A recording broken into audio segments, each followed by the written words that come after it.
tenda mereka ditemukan. Tenda itu dalam kondisi roboh sebagian dan yang lebih mengejutkan robek dari dalam. Lain. Nama-nama anggota ekspedisi yang pertama Igor Dyatlov, sang pemimpin, Ludmila Dubinina dikenal keras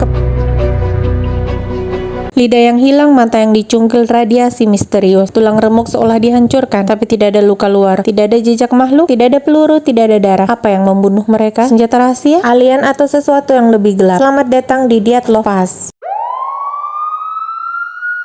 1959 di Rusia, sebuah ekspedisi mahasiswa yang seharusnya menjadi latihan pendakian profesional berubah menjadi tragedi yang belum pernah terpecahkan. 9 orang pendaki ditemukan kehilangan nyawa dalam kondisi yang tidak bisa dijelaskan. Tenda robek dari dalam, pakaian tertinggal, lidah hilang, radiasi. Hingga hari ini, dunia masih bertanya, apa yang sebenarnya terjadi di Dyatlov Pass?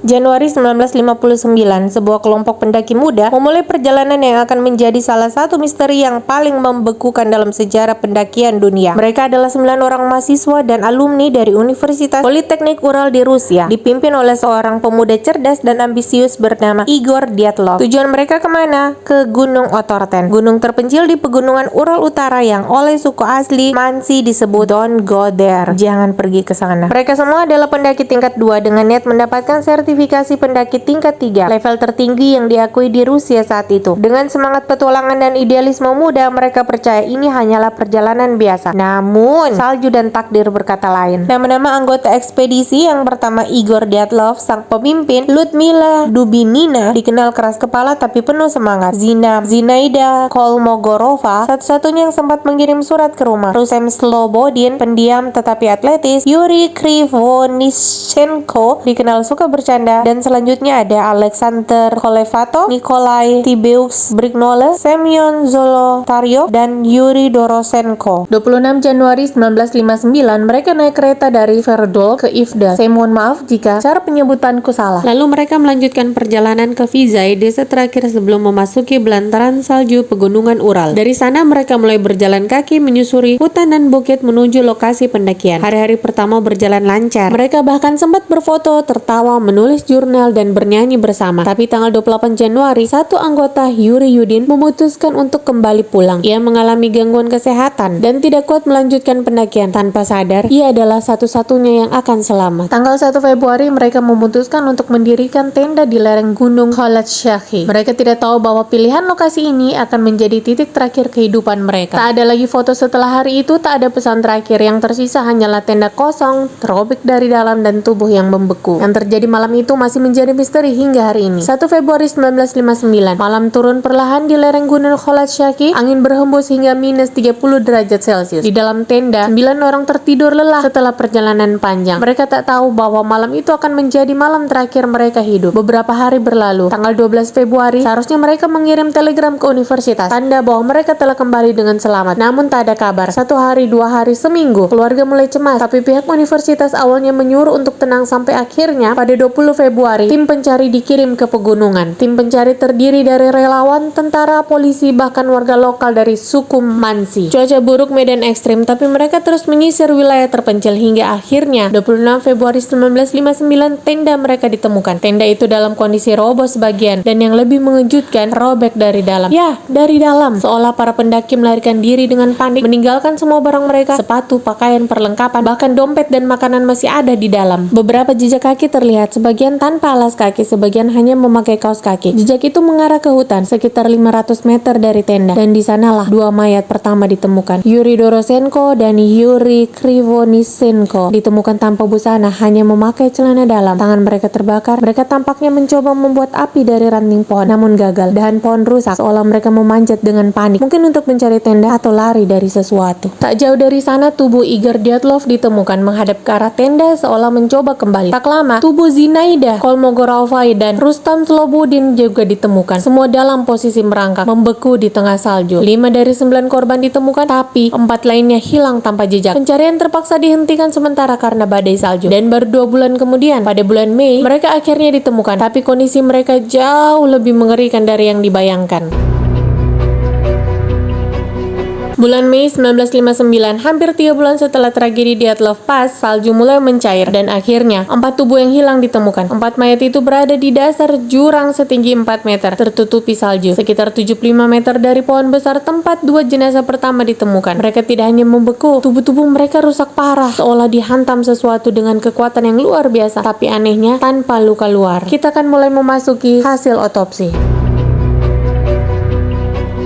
Igor Dyatlov, status pemimpin ekspedisi, ditemukan menghadap ke arah tenda dengan satu tangan di bawah tubuh dan satu tangan meraih ke depan. Ia memakai pakaian ringan, yaitu jaket, sweater, celana panjang tanpa sepatu. Hasil otopsi, luka luar abrasi pada dahi, alis kanan, pipi kiri, lutut, dan pergelangan tangan. Lecet berdarah pada buku-buku jari tangan, tanda kemungkinan pertahanan diri atau sebuah benturan keras. Luka dalam tidak ditemukan luka yang fatal. Organ dalam, paru-paru membengkak dan mengandung cairan, ini khas dari hipotermia. Kandung kemih berisi 1000 cc urin yang menandakan bahwa korban meninggal perlahan, kemungkinan sempat sadar sebelum kematian. Penyebab kematian hipotermia, tetapi luka-luka di tangan dan wajah menunjukkan kemungkinan konflik fisik atau perjuangan keras sebelum tewas. Yang kedua, Zinaida Kolmogorova, status satu-satunya wanita selain Lyudmila, ditemukan membeku dalam posisi merangkak menghadap ke arah tenda. Pakaian yang digunakan lebih lengkap daripada Igor, tetapi tidak cukup untuk suhu minus 30 derajat Celcius. Hasil otopsi menunjukkan luka luar, banyak abrasi di wajah, yaitu hidung dan mata, tangan, lutut, luka pada kedua telapak tangan, dan lecet dalam di samping dada, tanda memar dan perlawanan fisik. Organ dalam menunjukkan paru-paru membengkak, ciri khas dari hipotermia. Kandung kemih terisi 300 cc urin yang menandakan lebih sedikit dari Igor. Penyebab kematiannya hipotermia dengan luka-luka luar minor. Kondisi menunjukkan usaha bertahan hidup aktif, kemungkinan besar korban mencoba kembali ke tenda namun tidak sanggup. Yang ketiga, Rustem Slobodin, status dikenal tenang dan atletis, ditemukan tergeletak telungkup sekitar 500 meter dari tenda. Pakaian yang digunakan, pakaian ringan, satu sepatu, satu kaki, tanpa alas. Hasil otopsi menunjukkan luka luar lecet di wajah, tangan, dan lutut, luka berdarah pada dahi dan pelipis kanan. Pada luka dalam ditemukan retak pada tulang tengkorak sisi kanan belakang sepanjang 6 cm. Tidak ada perdarahan masif di otak, artinya luka tidak langsung membunuh. Organ dalam ditemukan paru-paru dan otak membengkak. Penyebab kematian disimpulkan sebagai hipotermia dengan trauma tumpul di kepala yang terjadi sebelum kematian, namun tidak fatal langsung. Ini bisa berarti Rustem jatuh keras atau dihantam sesuatu sebelum menyerah pada dingin. Yang keempat, Lyudmila Dubinina, status mahasiswi paling muda aktif menulis jurnal, ditemukan dalam jurang bersama 3 korban lainnya. Pakaian yang digunakan sebagian besar pakaian milik korban lain, tetapi tidak lengkap. Hasil otopsi menunjukkan luka luar, lidah hilang seluruhnya, robek sampai ke otot akar, mata hilang, bagian wajah membusuk, tulang pipi hancur, kulit di bagian mulut mengelupas, luka besar pada bagian dada. Luka dalam ditemukan 9 tulang rusuk patah di sisi kanan, 5 diantaranya patah total, perdarahan di rongga dada dan jantung yang mengakibatkan meninggal karena luka dalam, bukan karena hipotermia. Organ dalam ditemukan jantung mengandung darah yang menunjukkan bahwa korban masih hidup saat cedera terjadi. Penyebab kematian disimpulkan cedera fatal akibat tekanan ekstrim di rongga dada. Kematian sangat menyakitkan dan tidak seketika. Hilangnya lidah dan mata kemungkinan akibat predasi pasca kematian atau pembusukan alami, namun tetap menambah kesan mengerikan. Yang kelima, Semyon Zolotaryov, kondisi saat ditemukan terbaring terlentang, memakai mantel dan sepatu boot, mengenakan pakaian relatif paling lengkap, terdapat kamera di lehernya yang rusak. Temuan forensik ditemukan patah 5 tulang rusuk, yaitu sisi kanan, sebagian menghancurkan rongga dada, terdapat pendarahan internal yang parah, bola mata hilang, kemungkinan karena hewan atau air. Luka-luka tidak disertai luka luar seperti memar atau robekan kulit. Analisis ditemukan sama seperti Dubinina, lukanya hanya bisa dihasilkan oleh tekanan sangat besar, lebih kuat dari benturan fisik manusia biasa. Menurut laporan, cedera ini sebanding dengan tabrakan mobil pada kecepatan tinggi. Dokter forensik menyebutkan cedera ini seperti akibat kecelakaan mobil dengan kecepatan tinggi. Yang berikutnya, Alexander Tibeu, kondisi saat ditemukan di jurang sedalam sekitar 4 meter bersama Lyudmila Dubinina dan Zolotaryov, mengenakan pakaian lebih lengkap dibandingkan korban yang lain, diduga mengambil pakaian dari pendaki yang lebih dulu meninggal. Temuan forensik didapatkan retakan besar pada tengkorak kanan belakang sepanjang sekitar 13 cm, retakan disertai pendarahan intrakranial yang menyebabkan kematian. Tidak ditemukan luka luar di sekitar kepala, artinya cedera ini bukan akibat pukulan biasa. Tidak ada luka pertahanan. Analisisnya, cedera kepala seperti ini hanya bisa disebabkan oleh tekanan yang sangat kuat setara dengan ditabrak kendaraan. Karena tidak ada luka luar, dugaan kuat dia terhempas atau jatuh dengan keras ke permukaan keras, yaitu es atau batu tajam. Kematian cepat dan fatal. Pakaian yang dikenakan beberapa korban terdeteksi memiliki tingkat radiasi di atas normal. Zolotaryov dan Dubinina memakai sisa pakaian dari pendaki lain yang lebih dulu meninggal. Apakah mereka mencoba bertahan hidup? Atau apakah mereka kabur dari sesuatu? Tidak ada bekas perkelahian, tidak ada luka tembak, tapi tubuh-tubuh itu berbicara dalam diam. Para penyelidik terdiam. Laporan forensik tidak masuk akal. Satu-satunya penjelasan resmi yang tertulis hanyalah kekuatan alam yang tidak dapat dijelaskan. Sementara publik dibuat bungkam. Kasus ini ditutup. Seluruh berkas diklasifikasi oleh otoritas Soviet. Hingga puluhan tahun kemudian tidak ada yang berani bertanya. Tapi dunia tidak tinggal diam. Teori demi teori bermunculan. Dari militer Asia, senjata sonik, hingga makhluk dari dunia lain. Apa yang sebenarnya mereka lihat di malam itu? 9 pendaki mati dalam keadaan aneh. Tenda mereka robek dari dalam, beberapa berlari tanpa pakaian, tulang rusak remuk, lidah hilang, dan pakaian mengandung radiasi. Pemerintah menyebutnya sebagai kekuatan alam yang tidak bisa dijelaskan. Tetapi dunia tidak puas, dan sejak saat itu teori demi teori bermunculan. Teori yang pertama, avalanche atau longsor salju. Teori pertama yang paling umum yaitu longsor. Menurut teori ini, tenda mereka tertimbun longsor kecil. Mereka panik, memotong tenda dari dalam, dan melarikan diri ke arah hutan. Masalahnya, tidak ada bukti nyata terjadinya longsor. Tenda masih berdiri sebagian, dengan barang-barang di dalamnya tidak tergeser. Jika longsor terjadi, kenapa hanya mereka yang terdampak? Teori kedua, infrasound atau gelombang suara pembunuh. Teori berikutnya datang dari fisikawan Amerika yaitu Donny Eichar. Ia percaya fenomena alam langka bernama gelombang infrasound bisa menyebabkan panic attack massal. Angin kencang di sekitar gunung Holashchakal menciptakan frekuensi rendah tak terdengar manusia, tetapi memicu rasa cemas yang ekstrim, halusinasi dan kepanikan.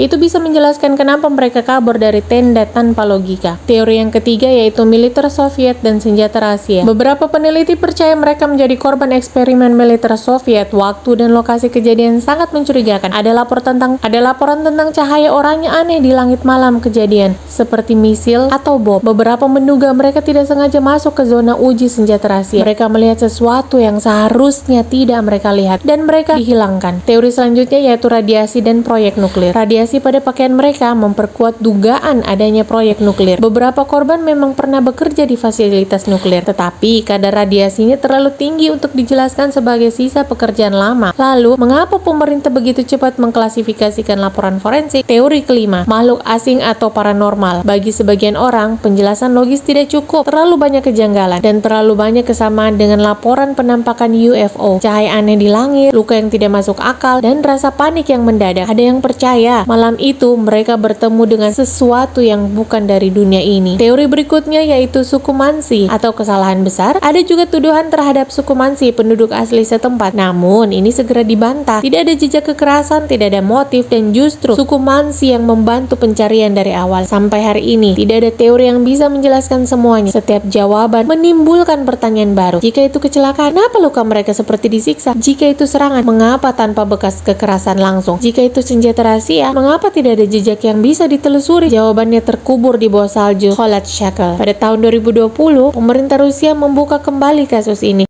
dan mereka mengklaim telah menemukan jawabannya, tetapi publik justru semakin curiga. Selama lebih dari 60 tahun, kasus Dialot Pass menjadi simbol misteri yang tidak terpecahkan. Namun pada tahun 2020, pemerintah Rusia membuka kembali penyelidikan. Tujuannya memberikan penjelasan ilmiah dan menutup spekulasi. Setelah beberapa bulan penelitian, hasilnya diumumkan. Penyebab kematian ke-9 pendaki adalah longsoran salju. Versi pemerintah menyebut bahwa tenda mereka berada di bawah lereng yang tidak stabil. Malam itu, salju longsor perlahan, membuat tenda tertekan. Para pendaki panik, memotong tenda dari dalam dan melarikan diri. Menurut rekonstruksi tersebut, mereka tidak kembali ke tenda karena visibilitas rendah dan cuaca buruk. Beberapa meninggal karena hipotermia, yang lainnya karena luka akibat tekanan salju saat jatuh ke jurang. Tapi, ada satu masalah besar. Hampir tidak ada bukti longsoran salju. Jejak kaki masih utuh di salju. Tenda tidak benar-benar tertimbun. Barang-barang di dalam tidak tergeser. Dan yang paling mencolok adalah, kenapa luka-luka para korban tidak cocok dengan dampak longsoran biasa? Para keluarga korban tidak puas. Mereka menyebut penyelidikan ulang ini sebagai formalitas belaka untuk menutupi kasus, bukan membuka kebenaran. Pemerintah seolah ingin menenangkan dunia tanpa menjawab pertanyaan-pertanyaan yang lebih gelap. Beberapa saksi hidup yang pernah terlibat dalam pencarian awal sudah tiada. catatan asli hilang atau dibakar, dan beberapa laporan awal disegel hingga kini. Apakah pemerintah menyembunyikan sesuatu? Apakah benar ini hanya musibah biasa? Atau apakah 9 anak muda ini menjadi korban dari sesuatu yang tidak boleh diketahui publik? Dyatlov Pass kini menjadi suatu ziarah para pencari kebenaran. Batu peringatan berdiri di tempat kejadian, tapi salju di gunung itu tetap dingin, dan jawabannya tetap membeku di sana. Namun sebelum kita tutup kisah ini, masih ada satu pertanyaan terakhir yang mengganggu banyak orang. Apakah mungkin salah satu dari mereka masih hidup saat yang lain sudah mati? 9 pendaki muda berangkat dengan tawa, impian, dan semangat. Tapi yang kembali hanyalah tubuh-tubuh kaku dan pertanyaan yang tidak pernah dijawab. Namun di antara semua misteri, ada satu pertanyaan terakhir yang lebih menusuk dibandingkan teori apapun. Apakah mungkin salah satu dari mereka masih hidup ketika yang lainnya sudah mati? Beberapa forensik menemukan bahwa luka pada sebagian korban terjadi berbeda waktu. Ada yang mati lebih dulu, ada yang bertahan hidup lebih lama. Salah satu korbannya yaitu Ludmila Dubinina diperkirakan masih hidup selama beberapa jam setelah rahangnya patah dan lidahnya hilang. Tubuhnya dalam posisi seperti memeluk diri, seolah menahan rasa sakit yang tidak terbayangkan. Mereka mungkin melihat satu sama lain, satu demi satu menyerah pada dingin. Mereka mungkin masih saling berbagi pakaian, menyalakan api kecil, berharap tim penyelamat datang sebelum terlambat. Bukti menunjukkan sebagian korban mengambil pakaian dari tubuh yang sudah meninggal, mengenakannya untuk bertahan lebih lama. Mereka tidak menyerah begitu saja. Mereka berjuang dengan cara paling manusiawi yang menyayat hati. Ini bukan hanya teori, bukan hanya tentang alien, senjata rahasia, atau gelombang bunyi. Ini tentang 9 nyawa yang hilang dalam kesunyian, tentang sahabat yang saling merangkul di saat terakhir, tentang ketakutan, rasa sakit, dan mungkin harapan terakhir yang tidak terkabulkan. Hingga hari ini, tugu kecil Dyatlov Pass berdiri, bukan sebagai jawaban, tapi sebagai pengingat bahwa ada 9 pemuda yang berani menantang alam dan meninggalkan kita dengan kisah yang tidak pernah selesai. Mungkin mereka tidak ingin kita tahu apa yang terjadi pada malam itu. Mungkin gunung itu memang ingin tetap diam, tapi satu hal yang pasti, mereka tidak mati sendirian. Mereka mati sebagai keluarga. Terima kasih sudah menyimak cerita ini. Saya Indah Flem, dan inilah kisah tentang misteri Dyatlov Pass, cerita yang tidak pernah selesai karena kebenaran kadang lebih sunyi dari kematian.